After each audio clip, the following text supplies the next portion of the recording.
Of a presentation it seemed that you had today. How off guard were you caught in the moment when they stood that your name popped up? Extremely off guard. I mean, I wasn't expecting Let's go, Junko!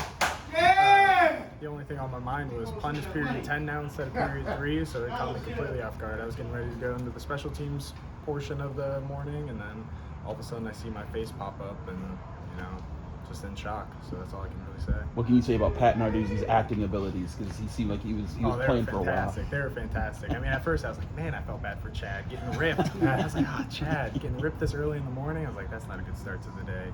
But then I'm glad I asked him afterwards. I was like, was that camera glitch? Like, was that part of it? He's like, yeah, that was part of it. So I'm glad to know that Chad didn't get yelled at for anything. Have you had a chance to look back at where you were last year at camp? I mean, you were competing for like a second string spot, honestly, yeah. And now things are a lot better for you. Have you had a chance to look back at the progress you've made in the year? Yeah, I have, and it's crazy to look back at where I was, because before I was like, okay, I want to be a kicker. I wanted to compete with Scarton and Ben, and I wanted to be a kicker, and then things just kind of fell into my lap where Sam Vanderhaar got hurt, and then we were just kind of shuffling through punters. So it's kind of cool to look back at how everything kind of unfolds and falls into place.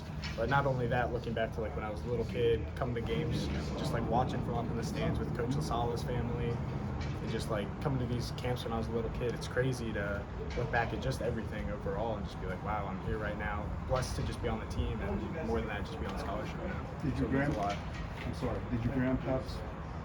face go through your head when you were? Oh yeah, for sure. I mean, I know he was pumped up. I saw him when I came out for practice, and he was fired up, and my whole family was really happy about it. So it was good. Is there an extra sense of pride where you feel like you really earned this? Where you're not just some kid who came in and has family ties and fell in your lap, or you had to really battle and switch positions and kind of take your time to get to where you're at? Yeah, I look at last season as I had to step up and kind of save us from a disastrous punt situation. And I know I only had a small sample size of about 12 punts, and I know I had some hiccups in there like the Duke game, but I think in the position of a punter, you need to just be able to come back from that one punt at a time. And I feel like I really have earned the spot and shown coaches that I can be a consistent punter and hopefully lead us to be the best punt team in the nation. What's Andre like as a special teams coach, and how he pushes you?